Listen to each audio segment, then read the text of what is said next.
Et donc, merci Alexandre et merci à celles et ceux qui sont là en direct. Et bonjour à ceux qui nous regarderont en replay du coup.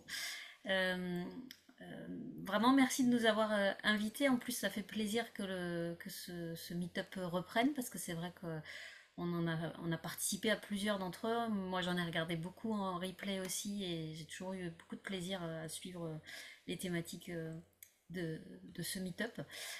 Donc merci de nous avoir invités. Alors on a prévu une petite présentation, donc je vais partager la présentation en question, mais on va essayer d'être quand même assez rapide notre présentation pour laisser la place aux échanges, aux discussions, aux questions, parce que c'est ce qui fait aussi le plaisir du live, hein, du présentiel.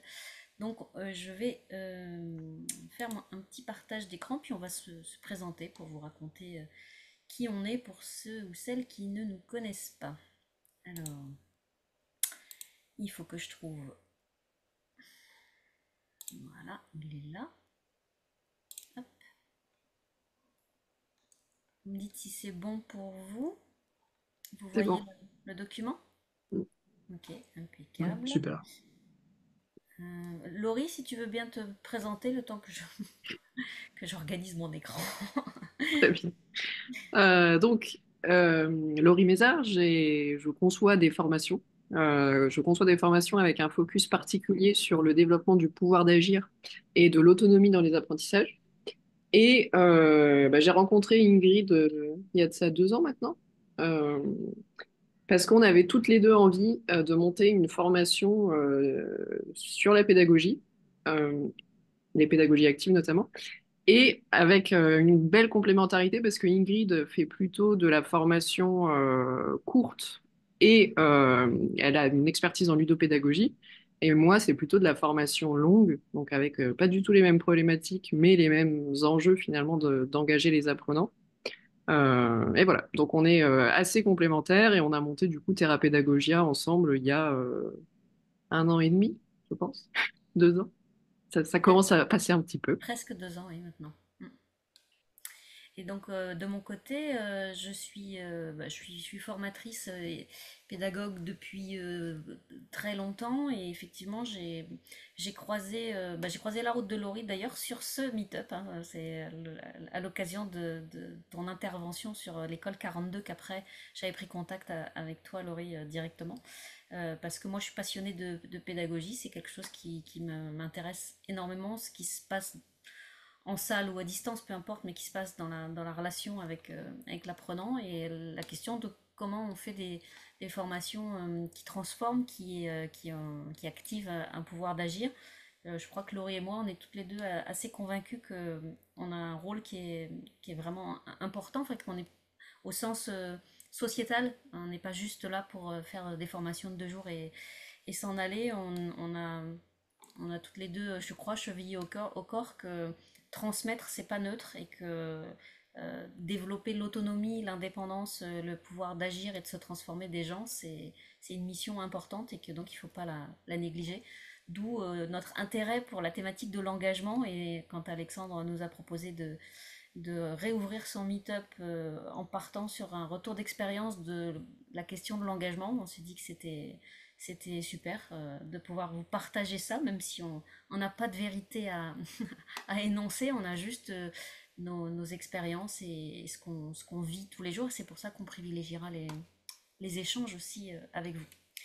Donc voilà pour ce qui est de la présentation, enfin nos présentations personnelles. Euh, Là, je vais prendre un petit temps, mais rapide, juste pour vous expliquer Terra Pédagogia. C'est donc, comme l'a dit Laurie, c'est un programme de formation qu'on a mis en place il y a à peu près 2 ans, qui fonctionne par ce qu'on appelle des cohortes, c'est-à-dire bon, les gens qui s'inscrivent dans Terra Pédagogia sont des gens qui s'inscrivent dans le temps long avec nous. C'est une formation sur la pédagogie, c'est une formation pour que des formateurs puissent développer leur pratique pédagogique et c'est une formation qu'on a voulu assez engageante. On a essayé de la construire de manière inspirante au sens où ce que l'on fait dans cette formation, si ça peut inspirer les gens qui y participent dans leur propre pratique, c'est super. Nous, notre objectif, c'est encore une fois toujours que les gens que l'on forme à Thérapédagogia ou ailleurs s'épanouissent. Et donc, on a beaucoup travaillé l'expérience utilisateur, l'expérience de nos participants. Euh, on a travaillé notre personnalité pédagogique. On fait une formation assez particulière qui a lieu à distance, en synchrone et asynchrone. Euh, Beaucoup de temps humain vraiment fort. On fait du co-développement. On a une communauté qui reste très active. C'est ce que je vous disais, c'est des gens qui sont inscrits dans le temps long avec nous, au-delà de la formation en elle-même. Ce sont des gens avec qui on garde le contact, on échange beaucoup de choses, on interagit beaucoup, on continue à se poser plein de questions pédagogiques tout le temps et d'innover, d'inventer des formats. On en parlera tout à l'heure parce que ça fait partie des choses qui provoquent de l'engagement justement. Et notre but à tous et toutes, que ce soit Laurie, moi et les participants, c'est de libérer notre potentiel collectif de pédagogue et de transformation. En toute modestie malgré tout, hein, à notre échelle encore une fois.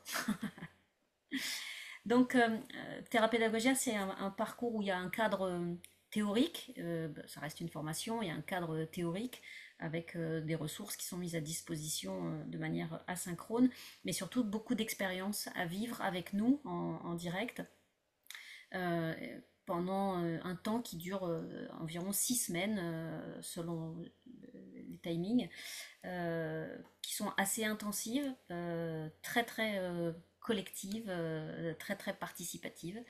Et ensuite, à l'issue de ce premier temps, on lance 6 mois de co-développement. Donc on a fait 6 mois de co-développement avec la première cohorte. On est en train de terminer les 6 mois de co-développement avec la seconde cohorte. Et on a même maintenant mixé les 2 premières cohortes pour imaginer des formats en commun. Et le but, encore une fois, c'est de travailler sur nos postures personnelles, notre développement personnel au sein de ce métier fascinant qui est le métier de formateur.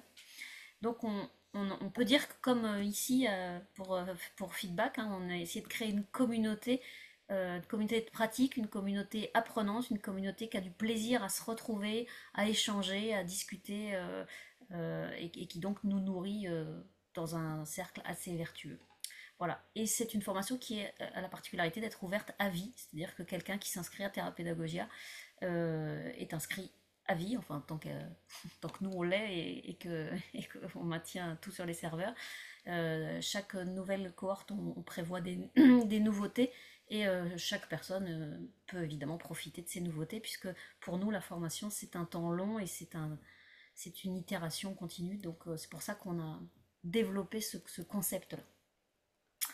Euh, Maintenant que j'ai parlé de Thérapédagogia, j'ai une petite question à vous poser. Et là, si vous voulez bien ouvrir vos micros, voir vos caméras, ce sera avec plaisir qu'on écoutera vos réponses. Puisque notre thématique, ce qui nous réunit ce soir, c'est l'engagement. Ben pour vous, c'est quoi l'engagement? Qu'est-ce que vous mettez comme définition, comme terme derrière ça? On a notre propre point de vue qu'on va vous exposer après. Mais j'aimerais bien vous entendre sur ce sujet. Qu'est-ce que c'est que l'engagement? Il y a toujours un petit starter, hein, Moi, donc qui nous sert de starter? allez, je vais faire le starter. Merci. Euh, donc moi, je suis enseignant en pas mal d'écoles. Et à mon sens, l'engagement, c'est quand les élèves sont capables de répondre justement aux questions, quand on leur pose des questions, qu'ils soient capables d'intervenir spontanément quand ils veulent des informations supplémentaires et qu'ils soient en écoute active, on va dire, pendant... Enfin, moi, pour le coup, c'est les cours, donc pendant les cours. Voilà, c'est ma définition de l'engagement. Très bien, merci. Quelqu'un pour compléter ou qui a envie de dire Alors du coup, pour moi, donc Virginie Lecky, donc pour moi, donc l'engagement dans le monde de de la formation partie pour adultes, c'est plus toutes les interactions et les participations, les réactions en fait des apprenants au cours de la formation. très bien. Alors, je vais faire ma petite rubrique étymologie. Engagement, c'est déposer en gage. D'accord? Donc, quand tu déposes un bien en gage, au mont de piété, parce que tu vas avoir un crédit et tu veux récupérer ton objet précieux après, bah, tu es engagé en fait d'accomplir ce que tu dois accomplir pour pouvoir récupérer ton objet. Voilà, pour moi, c'est ça, c'est de te dire, bah, finalement, tu t'engages effectivement dans une session, dans un séminaire, dans une formation pour faire en sorte qu'effectivement, tu veuilles récupérer ce que tu es venu y récupérer en fait. Hmm, ok. Y a-t-il d'autres contributions? Je regarde pas le chat. N'hésitez pas, Laurie ou Alexandre, à me Euh, dire s'il y a des réponses dans le chat plutôt qu'à l'oral. pour moi, c'est un prérequis, c'est-à-dire que quand je fais une formation, s'il n'y a pas d'engagement, bah, je ne peux pas travailler. Ça va rester très très superficiel. Donc c'est vraiment le point de départ. Si j'arrive pas à engager, à motiver les gens, bah, en fait, j'ai perdu au démarrage. Ouais, alors on va en discuter de ça parce qu'il y a une partie qui nous appartient, puis il y a une partie qui nous appartient pas dans l'engagement des apprenants. Il y a Simon qui dit dans le chat que c'est l'implication dans le processus, j'imagine de formation aussi, vu que c'est un peu le sujet aujourd'hui. Et il y a Emma qui nous dit qu'il y a un rapport au temps et à la présence, même en distanciel, c'est faire preuve de présence et de disponibilité. Présence et disponibilité. Ok. Très bien. Alors, si ça vous va, vos définitions ben, contribuent à définir l'engagement. On va vous donner ce que nous, on a essayé de synthétiser, mais ça ne veut pas dire que c'est la vérité. Hein. C'est complémentaire à ce que vous venez d'expliquer. Euh, si on voulait définir l'engagement des apprenants en formation, on dirait que ce serait la volonté d'accorder des ressources à l'activité d'apprentissage, c'est-à-dire à la fois en termes de comportement, on produit ce qui est attendu, on répond, on interagit, on fait ce qu'il y a à faire, mais aussi sur le plan cognitif, c'est-à-dire qu'on traite vraiment les informations, on cherche à les comprendre, on n'est pas dans j'apprends par cœur, voilà, on travaille la matière. Et puis il y a une dimension affective dans l'engagement aussi, qui est on se laisse toucher en fait par ce qui est dit, par ce qui est proposé, par le design qui a été mis en place dans la formation pour que sur le plan émotionnel ça fonctionne.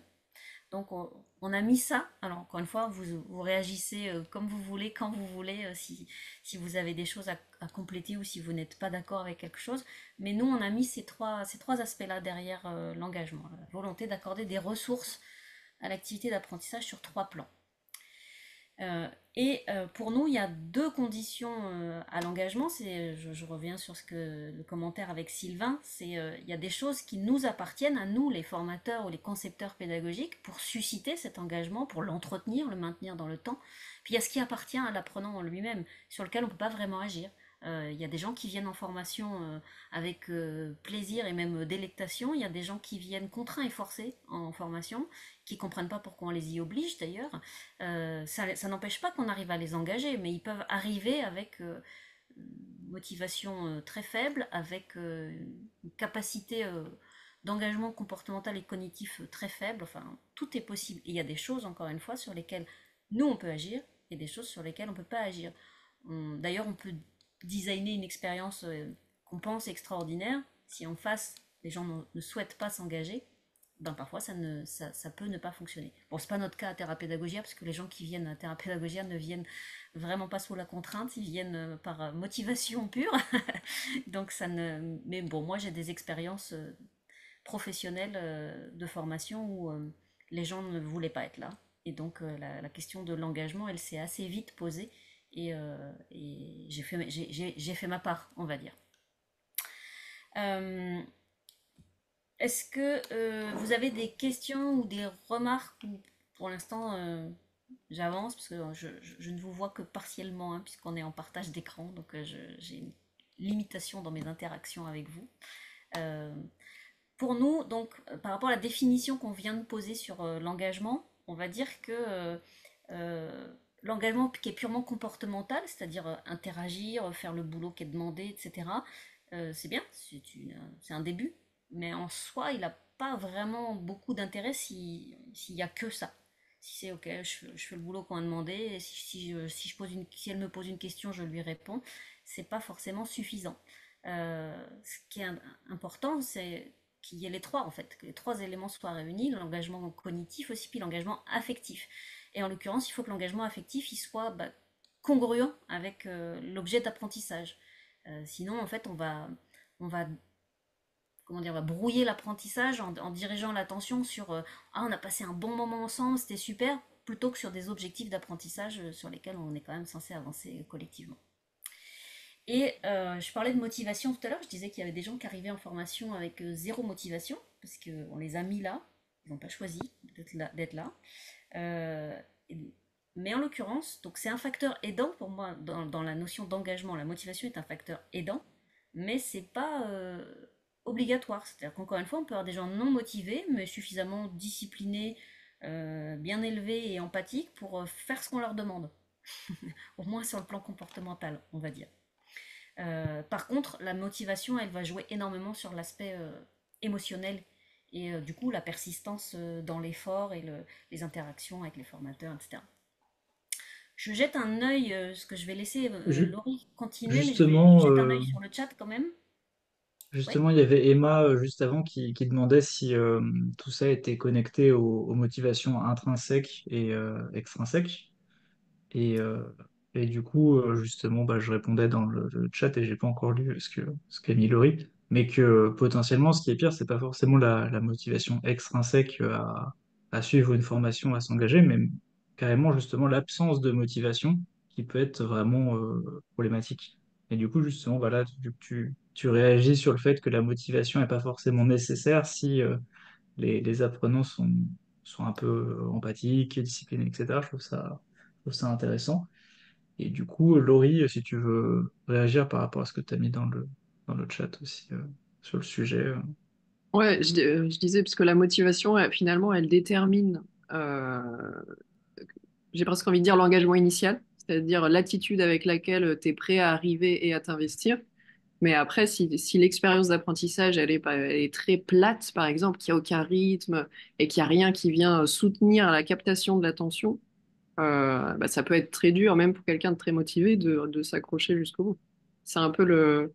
Je sais pas si vous avez déjà fait des conférences, par exemple, il y a plein de facs qui font des conférences où il y a des professeurs qui montrent leurs dernières recherches et bah, quand ils n'ont pas la flamme du bon conférencier, bah, on a beau être passionné par le sujet et s'être levé à 9 heures un dimanche pour aller à la fac écouter un truc, bah, si c'est long et pesant, c'est long et pesant, quoi.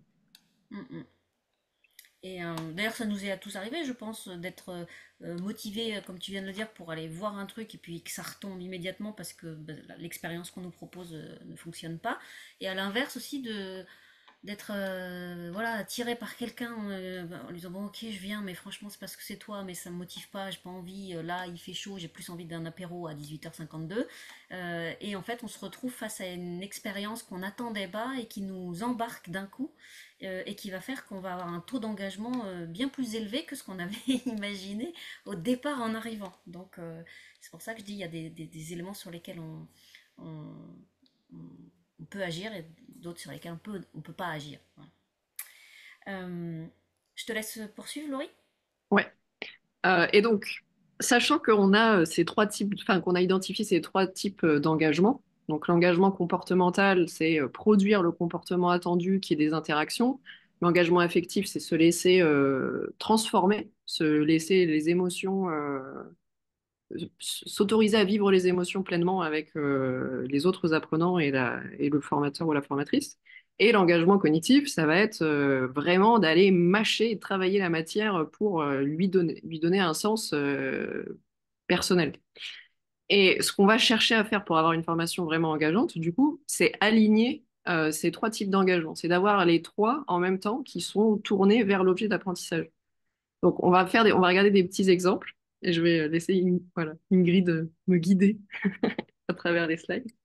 Donc, disons par exemple qu'on fait un icebreaker générique, un tour de table en début de formation, euh, et on demande à chacun sa ville préférée. Alors, qu'est-ce qu'on va avoir comme type d'engagement a priori? On va surtout avoir un engagement. J'essaye d'impulser. Ah oui, bravo. Bravo Ingrid. On va surtout avoir un engagement comportemental, c'est-à-dire que les gens vont faire ce qu'on attend d'eux, ils vont répondre, mais à part s'il y a quelqu'un qui parle de notre ville d'enfance et qui a une résonance qui vient un peu de nulle part, a priori, on va pas être très engagé affectivement et on va pas traiter d'informations. Si, prenons un deuxième exemple, disons qu'on fait une chasse au trésor dans l'OF. Donc un truc qui n'a pas de rapport avec l'objet de la formation, mais qui va aller, on va créer des équipes, il va y avoir un jeu, il va y avoir du mouvement. Là, qu'est-ce qu'on peut avoir comme type d'engagement? Bah, on peut avoir un engagement comportemental. Là, les gens, ils vont courir partout, il va y avoir de l'excitation.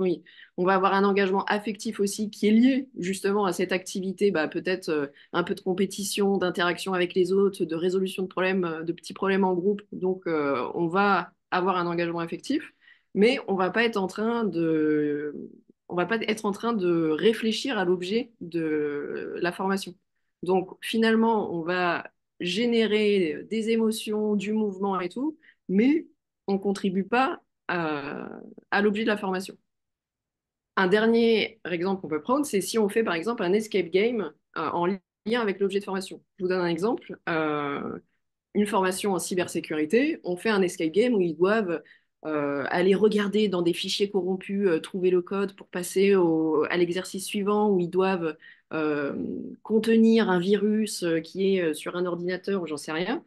Là, on va de nouveau avoir un engagement comportemental parce qu'ils vont être en train de résoudre des problèmes. On va avoir un engagement affectif un peu le même que la chasse au trésor parce que bah, il y a un timer, on fait avec les autres, on avance. Mais on va aussi avoir un engagement cognitif parce qu'on est en train de leur faire faire des activités, euh, certes simplifiées, certes gamifiées, mais des activités que font vraiment les professionnels en métier. Et donc, le saint graal quelque part de l'engagement, c'est d'avoir un alignement entre le fait qu'on leur fait réfléchir à des choses qui sont vraiment en lien avec l'objet de la formation et dans un contexte similaire à une situation réelle. Donc, petit bénéfice sur le transfert, parce qu'on est en train de faire une activité euh, voilà, réelle.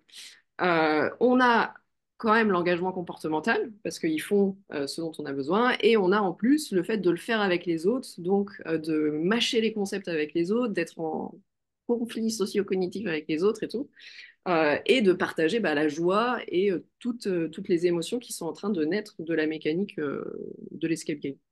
Et donc, nous, ce qu'on essaye de faire sur Terra Pédagogia, c'est de créer des activités où on va pas juste faire parler les gens, on va pas faire une activité en pair à pair juste parce que on a envie à ce moment-là qu'ils interagissent. On va essayer de trouver une activité qui a vraiment un intérêt à être fait en pair à pair parce qu'il va y avoir du partage d'expériences, d'anecdotes, d'émotions, de vécus. Ils vont pouvoir rentrer en résonance. On va leur faire faire. Euh, enfin, tu peux montrer la slide suivante pour que j'ai le message. Euh, le fin fond de tout ça, c'est de dire que la mécanique, donc la mécanique de l'activité, ce qu'on est en train de leur faire faire, ça contient le message qu'on essaye de faire passer. La mécanique et le message, ça c'est un truc de design de Serious Game d'ailleurs.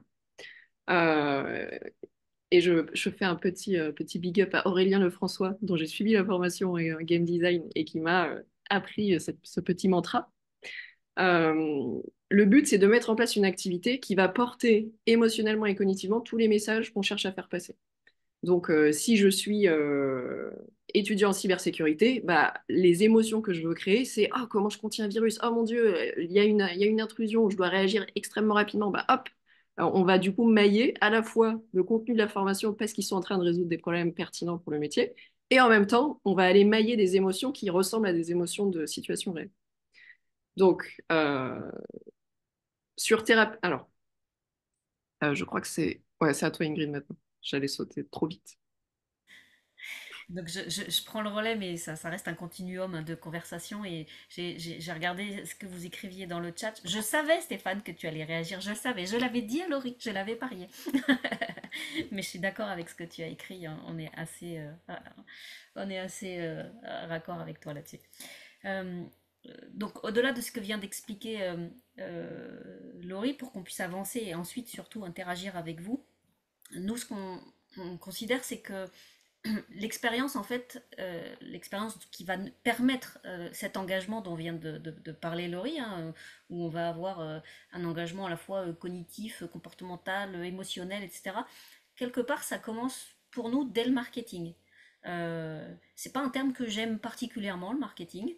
Mais c'est vrai que si on le regarde du bon côté des choses, c'est quelle est la proposition de valeur qu'on envoie, qu'est-ce qu'on propose aux gens, dans quel environnement on les projette.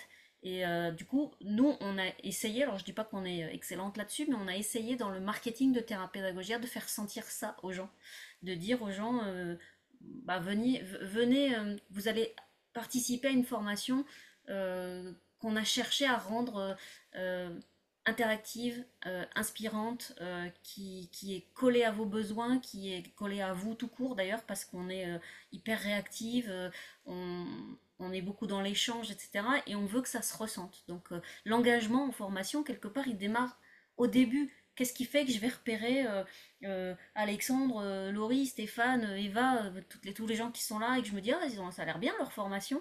Est-ce que ça me semble raccord avec ce que je cherche, avec ce que je cherche à apprendre, mais aussi à ce que je cherche à vivre et à mon engagement du coup émotionnel à travailler avec ces personnes-là.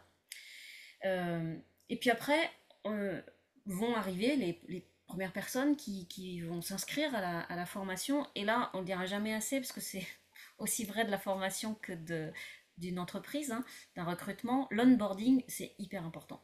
La façon dont les gens montent à bord, hein, onboarding, monter à bord de la formation, comment on les embarque. Est-ce que ils se retrouvent face à quelque chose de purement administratif, technique, froid, ou est-ce qu'ils se sentent accompagnés, entourés, qu'on les a, on a eu des attentions particulières pour qu'ils se sentent bien, en sécurité, et qu'on maintienne leur niveau d'engagement à venir fort. Donc, pour nous, l'onboarding, il va poser, enfin, il va mettre un peu de la couleur, il doit être raccord avec tout le reste, et il va poser les valeurs de ce qui les attend sur la suite. Donc, c'est super important de réfléchir dans son design de formation à la façon dont on accueille les gens au démarrage. Qu'on soit en présentiel, qu'on soit à distance, peu importe. Et je dirais même quand on est à distance, il faut encore plus faire attention à la façon dont on embarque les gens avec nous. Euh, donc on va, une fois qu'on a dit ça, Laurie, je vais te laisser continuer sur... maintenant on est dans la formation, ils arrivent et le déroulé commence. Qu'est-ce qui va faire qu'on va continuer, on va poursuivre cet engagement qu'on a essayé d'amorcer avec le marketing et le onboarding. Ouais, en sachant, enfin là, on vous présente en gros des mécaniques que nous, on a mis en place. Il n'y en a aucune qui est rocket science dans l'absolu. C'est le fait de les, de les avoir tous ensemble, de les concevoir, de choisir les bonnes mécaniques et d'en faire une expérience cohérente qui va permettre d'avoir une signature pédagogique forte et un engagement qui est dans la durée. Ayant dit cela, on a quand même dans notre onboarding un effet de surprise qu'on ne va pas divulgacher du coup là en live, mais on a une manière d'onboarder qui permet de créer un artefact physique et qui va suivre les apprenants tout au long de la formation. Donc on crée un lien dans le réel, même si c'est une formation en distanciel. Ensuite, on a une présence tutorale extrêmement forte parce que justement, si on veut que les gens se sentent vus et entendus, bah, il faut les voir et les écouter. Du coup, nous, bah, on a enfin, des mécaniques, des interactions assez classiques mais soutenues. Toutes les semaines, ils ont des mails récapitulatifs, sécurisants, qui rappellent ce qu'il y a à faire et qui sont des références pour tout le monde. On a du support disponible en permanence par message, donc ils nous envoient des messages et on répond dans quelques heures en général. Et on va aussi, même si ça ne fait pas partie du cadre contractuel de la formation, bah, on a des échanges individuels dès qu'on repère que quelqu'un a des difficultés, est un peu en décrochage ou est sous l'eau, tout simplement, parce qu'on bosse avec des professionnels qui n'ont pas pris de vacances pour assister à Thérapédagogia. Et ben, on va vers eux, on prend des temps d'échange individuel, de soutien, et de soutien d'humain à humain, quoi. Ensuite, bah, on a cette communauté qu'on nourrit, qu'on crée petit à petit. Ça se fait notamment parce que les lives les temps synchrones sont des moments d'échange et souvent où on demande enfin, on propose, il n'y a pas d'injonction, mais on propose des activités où chacun va pouvoir vraiment partager ce qui est important pour lui dans sa pratique, ses questionnements et tout. Donc, on va petit à petit, comme ça, créer l'esprit de communauté parce que les, les camarades partagent des choses qui sont importantes pour eux, nous aussi, et du coup, bah, il y a un effet de réciprocité. Et bien sûr, pour soutenir l'effort dans les activités asynchrones qu'on donne, bah, on donne des feedbacks. Enfin, ça paraît évident, mais du coup, nous, dans notre animation, bah, on a tout un temps dédié et bloqué à ces fournitures de feedback. Et bah, ça permet de maintenir l'effort, parce que 6 semaines, c'est quand même assez intense. Donc, les feedbacks vont nous aider à gérer cette, cons- cette persistance de l'effort. Et Ensuite, j'ajouterais juste qu'au-delà de nos feedbacks à nous, on provoque aussi les feedbacks entre pairs. On fait en sorte qu'il y ait du soutien entre eux. Tout ne passe pas par nous, fort heureusement, parce que ça rejoint ce que tu disais juste avant sur le sentiment d'appartenance et la communauté. Le fait d'avoir des feedbacks des pairs, c'est aussi quelque chose qui leur permet d'avoir un engagement, parce que quand ils ont reçu un feedback, bah, ils en donnent d'autant plus volontiers aux autres. Et puis il y a une proximité, des amitiés même hein, qui se mettent en place parce qu'il y a ces échanges qui sont faits dans les règles de l'art d'un feedback constructif. et du coup, au niveau vraiment de la trame pédagogique, donc nous, on a 2 lives par 2 temps synchrones par semaine, et après, il y a des contenus qui sont donnés sur la plateforme et des exercices et tout. Et ces temps synchrones, bah, justement, comme notre but, c'est de créer de l'engagement affectif, l'esprit de communauté et tout, bah, c'est des temps d'échange. C'est des temps d'échange, de retour réflexif, de collaboration sur des tâches où bah, justement, on peut aller mâcher les notions vues en asynchrone, on va aller les mâcher sur des tâches collaboratives. Euh, on utilise du coup pendant les lives plein d'outils différents, avec quand même cette particularité qu'on a sur Théra-Pédagogie, enfin cet enjeu, qui est de mettre les apprenants dans des suffisamment de situations différentes pour qu'ils soient un peu en position méta et qu'ils se disent, OK, cette activité-là, moi j'ai réagi comme ça, je vois comment les autres réagissent, bah, ça me donne de la matière pour, si je veux réutiliser ce type de mécanique dans mes formations, avoir moi-même une posture réflexive par rapport à ces activités. Donc, on a des activités pour le coup vraiment variées pour qu'il y ait aussi on a notre objectif de formation à ce moment-là et il y a l'objectif de les mettre en position méta et de leur faire vivre des expériences assez riches et variées. Et enfin, bah, en asynchrone, euh, déjà avec toujours cet objectif de les faire avoir une position méta, on leur montre plein de modalités différentes. Donc on a du podcast, de la vidéo, des PDF avec des images, du texte. Enfin, il y a vraiment un peu tout ce qu'on peut faire en digital learning. Euh, et un peu tangent à que ça soit asynchrone ou synchrone, l'objectif de bien rythmer à la fois les modalités de contenu, les types d'activités, les rencontres, parce que même en asynchrone, on a un exercice qui se fait en pair à pair. Donc, ils sont obligés de s'organiser pour se rencontrer, même sur des temps que nous, on n'a pas prévus. Et donc, tout ça, le but, c'est d'avoir des activités et un rythme qui permettent en permanence d'aller recapter l'attention, d'aller réengager que s'il y a une activité bah, qu'une personne trouve pas suffisamment, enfin, qui répond pas vraiment à ses besoins euh, et qui du coup elle va être un petit peu moins engagée, bah, dans l'activité suivante, elle y trouvera peut-être plus son compte et dans tous les cas, ça lui donnera matière à réfléchir à qu'est-ce qui fait une formation rythmée, qu'est-ce qui fait une formation engageante, parce que par l'expérience et ce regard réflexif, le- l'expérience même est une source d'apprentissage. Et tout ça, bien sûr, en alignement. C'est-à-dire que quand on fait enfin, ce que je vous disais tout à l'heure, quand on fait des échanges en pair à pair, le but, c'est que les conversations permettent un mâchage cognitif, qu'elles permettent un échange de- d'émotions, et qui est vraiment à chaque fois cette réflexion sur les 3 types d'engagement. Alors, je peux prendre la suite. si on vous fait un retour d'expérience des 2 premières cohortes en fait, puisque là il y a la troisième qui s'annonce, mais on en a fait 2 complètes. Euh, Justement, nous, on scrute beaucoup nos apprenants, nos participants. On regarde à quel moment il y a eu de l'engagement, à quel moment l'engagement il est retombé. Encore une fois, en prenant notre part et en leur laissant la leur, hein, parce que quand ils sont sous l'eau à cause du boulot, etc., on ne peut pas faire grand-chose, mais on réfléchit beaucoup à ça.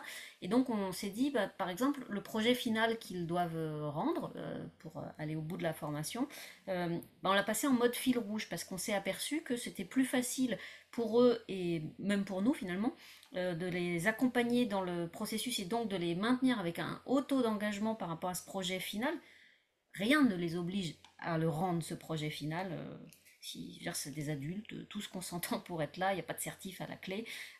S'ils disent non, ben moi le projet je le fais pas, ils ont le droit. Mais nous on a envie qu'ils s'engagent dans ce projet parce qu'on sait tout ce qu'il va apporter euh, dans leur compréhension, dans leur évolution, dans leur posture, etc. Et donc on l'a retravaillé entre la première et la deuxième cohorte et on l'a passé en mode fil rouge. Comme ça on accompagne le processus, on les rassure et on leur permet de s'en saisir au fur et à mesure, d'échanger entre eux et de monter en puissance pour pouvoir avoir un rendu final dont ils sont satisfaits et dont nous on est satisfaite aussi sur le plan de l'engagement, on va dire.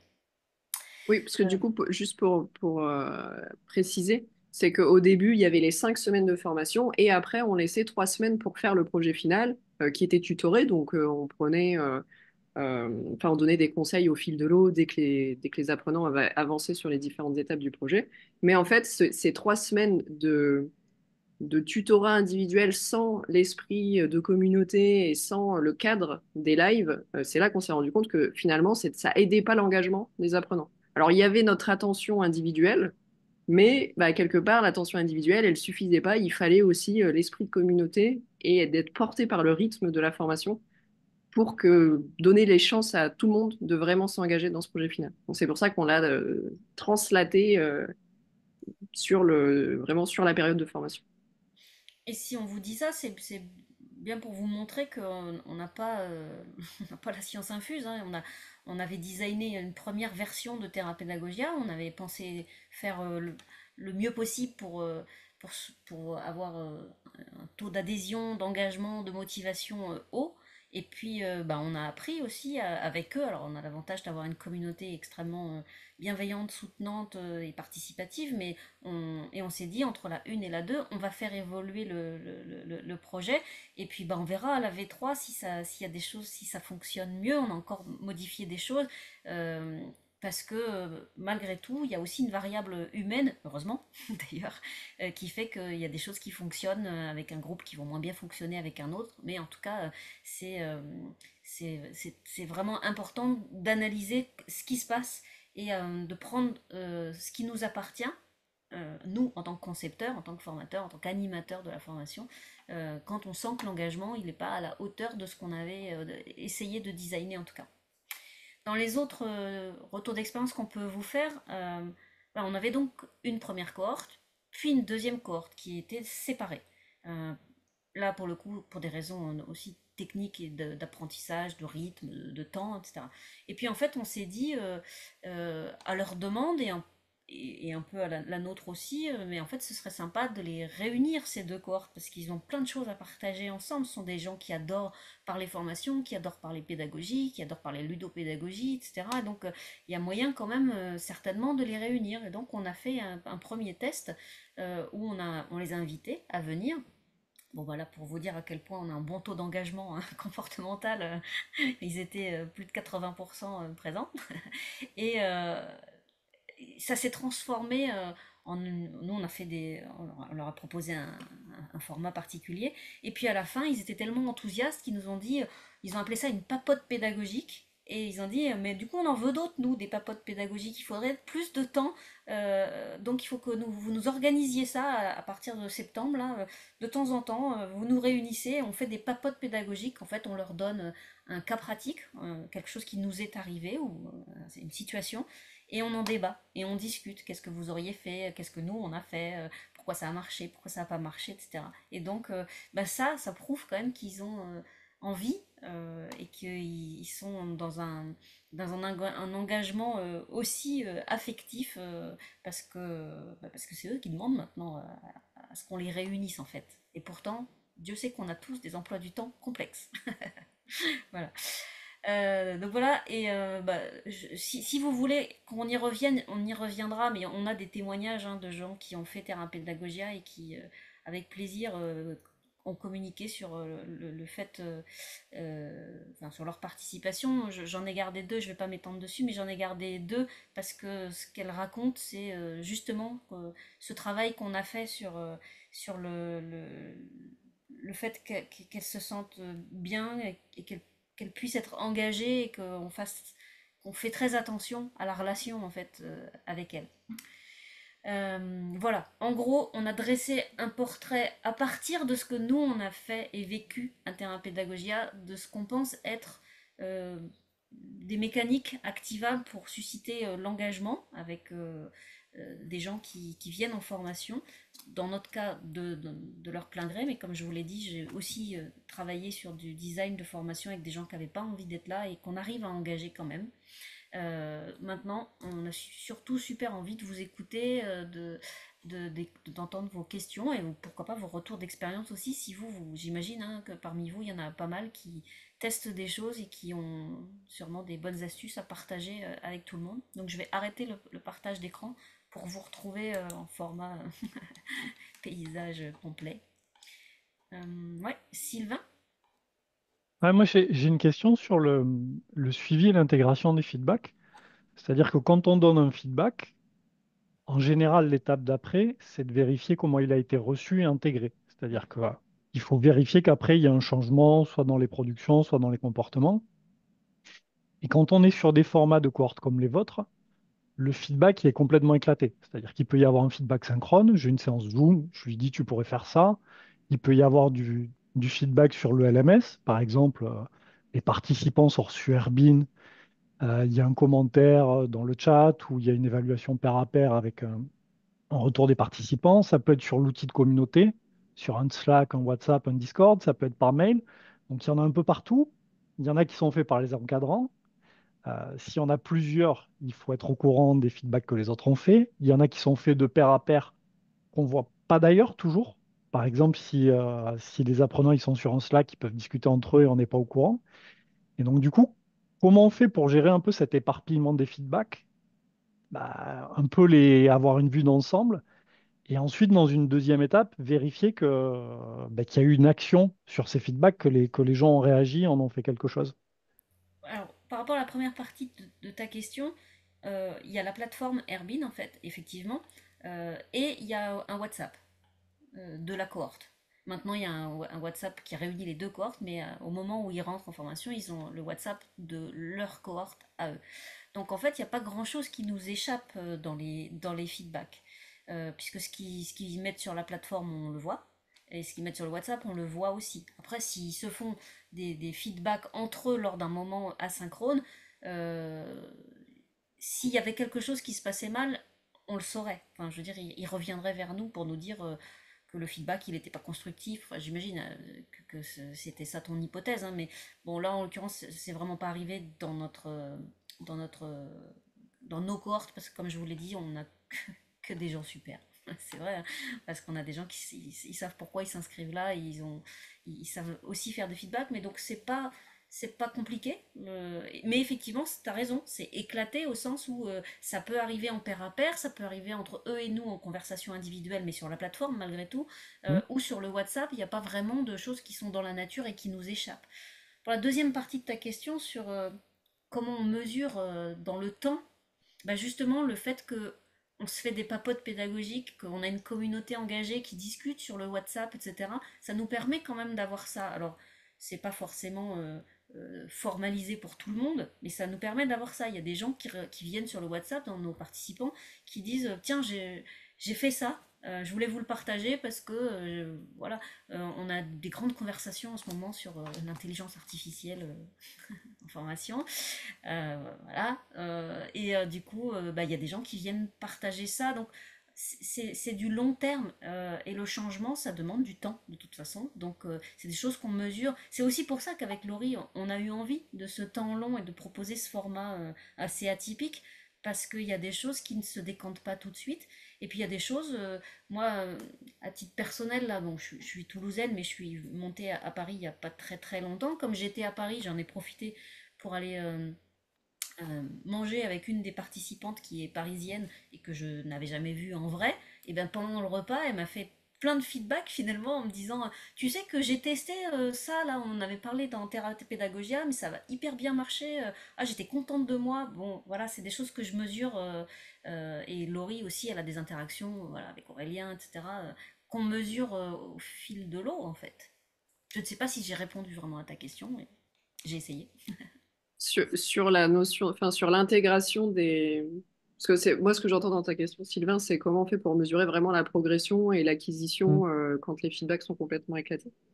Nous, de la manière dont c'est construit, en gros, tu vois, par exemple, la première semaine, on part des courants pédagogiques. Après, la deuxième semaine, on parle du cerveau, machin. Et en fait, à chaque semaine, tu réinvestis et tu réutilises le vocabulaire et les concepts que tu as vus Mm. les semaines d'avant. Donc, en fait, la première semaine, souvent, l'exercice sur les courants pédagogiques est un petit peu bancal et on est obligé de redonner beaucoup d'explications, de bien diriger la pensée et tout. Mais tu vois, quand 2 semaines après, ils sont capables de dire, bah non, là, je fais ça pour telle raison, parce que j'ai envie de me situer plutôt dans tel courant, je considère que mon apprenant, à ce moment-là, il a besoin soit de par cœur, soit d'interaction avec ses pairs, ou j'en sais rien. Tu le vois à ce moment-là, si c'est correctement réinvesti. Après, nous, là, sur Thérapédagogia, on n'est pas sur une formation certifiante. Donc, tu Mm. vois, on n'a pas d'obligation très stricte sur l'évaluation. Et on a le privilège d'avoir des petites cohortes et d'être très proche des cohortes. Donc, finalement, tu vois, on le fait en connaissant nos apprenants. On leur donne un feedback à une semaine qui est très adapté à leur niveau et on voit les semaines suivantes s'ils sont capables de le réinvestir. C'est des Et cohortes de combien? C'est 8-20, c'est moins? c'est 8 la première et 10 la deuxième. Ah oui, oui, Donc, ouais, tu vois, donc à du deux coup, oui. formatrices, on est quand même hyper proches. Ouais, ouais, ouais. C'est à 30 ou 40, peut-être que la question d'avoir une vue d'ensemble se posera autrement. Ouais. À Ouais. 8-10, je comprends enfin, que vous vous souveniez juste de ce que vous Mm. avez dit aux gens. Ouais. Il y a Dominique qui voulait pas contribuer aussi ou poser une question, je ne sais pas. Bah, il y a l'évocation de l'intelligence artificielle qui m'a fait tilt. Moi, personnellement, je ne l'ai pas encore utilisé, mais je vais le faire pour préparer des QCM et des flashcards interactifs. Donc, j'ai trouvé une IA qui est capable de bouffer du PowerPoint et de sortir des QCM et des flashcards sur toutes les informations qui sont sur les différents slides. Et je voulais savoir s'il y avait d'autres idées ou d'autres bonnes pratiques, on va dire, de ces nouveaux outils qui pourraient être partagés. Voilà, je pense qu'on serait hors sujet par rapport à la thématique de ce meet-up. J'ai juste évoqué ça pour dire que on a on a un taux d'engagement dans le temps qui est assez fort parce que bah, quand il y a des sujets qui nous traversent, qui nous passionnent, qui nous questionnent, comme l'IA par exemple, les gens viennent sur le WhatsApp pour dire tiens, j'ai vu un article là, ça résonne par rapport à ce que tu disais Ingrid, ça résonne par rapport à ce qu'elle avait partagé Laurie ou un tel. Euh, on échange, on discute, on est vraiment sur... on essaye de comprendre les concepts, on n'est pas tous d'accord entre nous d'ailleurs. Moi, à titre perso, l'IA, j'en veux pas, donc je ne l'utilise pas. Il y en a d'autres qui disent, ouais, quand même, ça fait gagner du temps. Ok, ça fait gagner du temps, la planète te remerciera demain. Et donc, en fait, c'est super parce que ça maintient justement cet engagement au sens, on discute, on échange, on contribue. euh, pour alimenter sans juger, mais alimenter la réflexion de l'autre. Donc voilà, Lucille et moi, on est à fond, on partage dans la communauté WhatsApp tout ce qui va en direction de réfléchissez quand même avant d'utiliser l'IA. Et donc c'était juste pour ça que j'ai évoqué ça, mais là je ne D'accord. voudrais pas qu'on C'est- sorte trop de la thématique de notre meet-up. Alors, enfin, moi, c'était plus l'utilisation de l'IA comme outil d'engagement qui fournit justement des choses pour permettre l'engagement au sein des formations. Moi, par exemple, les flashcards, c'est pour éviter que les élèves, enfin, permettre d'avoir des trucs projetés et que les élèves puissent participer avec leur smartphone, ce genre de choses. Et justement, c'est produire de l'engagement via des outils de l'IA, parce que créer des flashcards, créer des QCM, c'est très chronophage, d'où le fait que l'IA peut faire gagner du temps sur ce genre de choses. Et je voulais savoir s'il y avait d'autres outils liés à l'IA qui permettaient justement de créer de l'engagement ou qui il y avait des idées sur ce sujet-là. Je suppose que oui, mais hein, comme je viens de te le dire, à Mm. titre personnel, je suis contre l'utilisation massive des IA génératifs pour des raisons à la fois environnementales et cognitives. Donc pour l'instant, les flashcards, je les crée moi-même. D'accord. Ok. Bah, d'autant que si, si tu regardes justement les trois types d'engagement dont on parlait, l'engagement affectif, ça me paraît compliqué pour l'instant. Euh, d'avoir une IA qui te permet d'avoir la résonance émotionnelle. C'est-à-dire que oui, l'IA, elle est capable de prendre un corpus de connaissances et d'aller te faire des QCM. Moi, je l'ai déjà utilisé dans ce cadre-là, quand tu dois sortir 15 QCM et que tout le monde s'en fout, même le client, de la qualité du QCM, bon, bah, tu le rushes, tu vas vite, tu vois. Pardon pour les puristes. Mais l'IA sera pas capable de te produire un QCM avec un certain esprit de finesse qui va à la fois faire rigoler et vraiment réfléchir tes apprenants.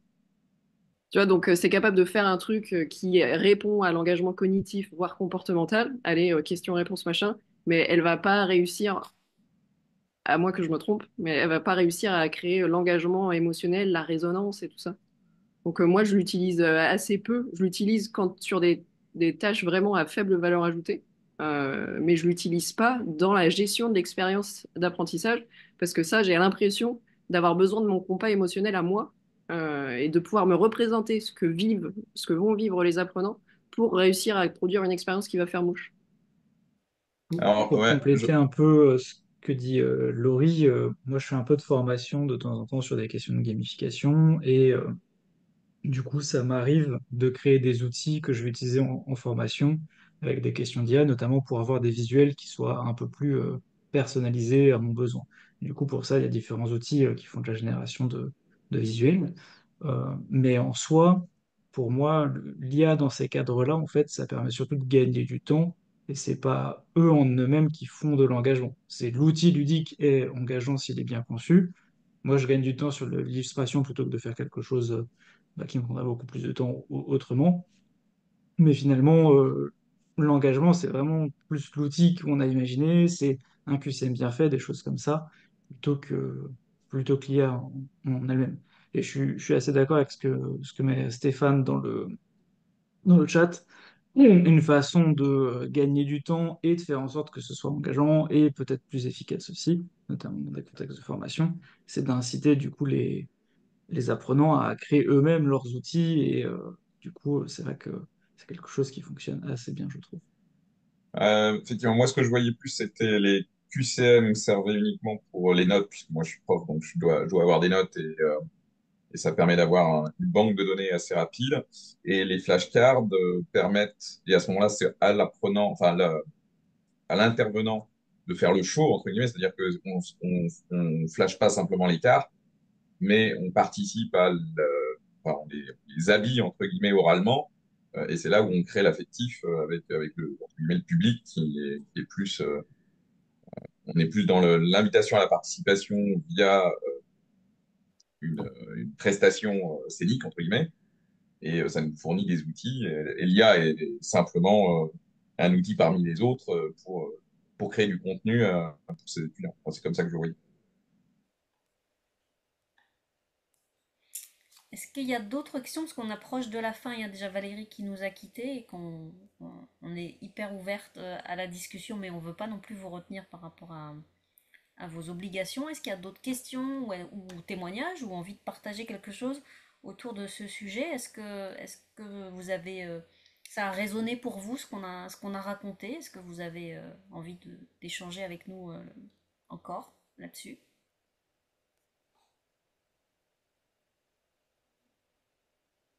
J'ai vu Stéphane. Evelyne, oui? Oui, vous avez parlé beaucoup de ces alignements, des engagements non cognitifs, comportementaux et affectifs. Est-ce que vous avez des outils privilégiés pour créer ces escape games dont vous parliez? Parce qu'on parle souvent de Geniali, qui est un petit peu l'outil phare, mais est-ce que vous avez d'autres outils que vous utilisez? Ah bah, sur un escape game, oui, ça peut être génialiste si c'est un escape game à distance, mais en présentiel, l'escape game, on va le fabriquer avec des objets qu'on va cacher dans une salle. Enfin, y a pas, on n'est pas obligé de faire des escape games numériques. Ça va dépendre du contexte dans lequel on travaille avec nos apprenants. Mais quand vous créez justement un escape game qui est non numérique, à combien vous estimez, on va dire, le temps que vous passez à créer cet escape game? Parce que ça répond quand même on va dire, un schéma très spécifique, l'escape game. C'est extrêmement chronophage de créer un escape game, qu'il soit numérique ou pas d'ailleurs. Oui. Est-ce que vous avez des astuces à nous livrer? Il y a Bon, je dirais dans les astuces rapides, je dirais faites-en beaucoup des escape games en tant que joueuse. Ça va Mm. déjà vous donner un certain nombre de réflexes, Oui, de mécanique, d'énigmes, de façon dont ça fonctionne. Et après, il y a un super site internet qui s'appelle Scape, oui, euh, voilà, sur lequel vous avez, oui, c'est la caverne d'Alibaba, oui, Scape, c'est vrai. en termes de ressources pour créer des escape games notamment. Oui, mais quand il doit être vraiment aligné, justement, quand vous disiez la mécanique et le message, on ne peut pas réutiliser quelque chose parce Non. qu'il faut vraiment le personnaliser. Donc, Exactement. ça demande vraiment un investissement de temps qui est colossal. Ouais, mais c'est ce qui fait notre singularité et c'est ce qui fait D'accord. que le taux d'engagement est haut derrière et que le taux enfin, de valeur humaine est fort aussi parce que justement ils viennent pas par hasard dans votre formation, ils viennent parce que c'est vous, parce que c'est votre couleur, parce que c'est votre signature pédagogique et que la promesse, vous la tenez en fait derrière. Ok, Et, parfait. et ça, pour moi, ça vaut le. Parce que là, le truc de cybersécurité dont je parlais, c'est un escape game de 45 minutes qu'on met en ligne. C'est sur une formation, enfin bref, une journée de formation en ligne. Et on ouvre la journée de formation avec cet escape game. Donc, ils sont direct projetés dedans. Et en fait, ça donne le ton du reste de la journée. Comme Bien ils ont sûr. vécu un truc avec les autres hyper Mhm. stimulant, et qu'en plus, juste après l'escape game, pendant 45 minutes, il y a un débrief, donc ils se rendent compte de toutes les connaissances qu'ils ont déjà acquises implicitement en participant à l'escape game et tout. En fait, le retour sur investissement, il est tellement fort que bah, ça vaut les 3 jours passés à temps plein à le designer. Oui. Mais par contre, là où, enfin, pour moi, il n'y a vraiment pas de raccourci. Il faut, et je dirais même qu'il faut avoir soi-même les compétences métiers. C'est un, de mon expérience limitée, parce que je travaille assez peu avec des experts métiers. Euh, L'expert métier connaît son métier, mais pour être capable d'avoir cette logique de la mécanique et le message, il faut comprendre soi-même, le concepteur pédagogique, profondément la mécanique. Donc, ouais, ça me paraît difficile de concevoir un escape game avec cette force d'alignement si on n'aime pas mettre soi-même du contenu. Oui, Et je ça, après, comprends. il y a pas de secret, il faut réfléchir, essayer de se projeter sur ah ben, si je les mets dans telle situation, qu'est-ce qu'ils vont pouvoir comprendre, quelle va être leur activité réelle. Et Mhm. enfin, c'est du design, quoi.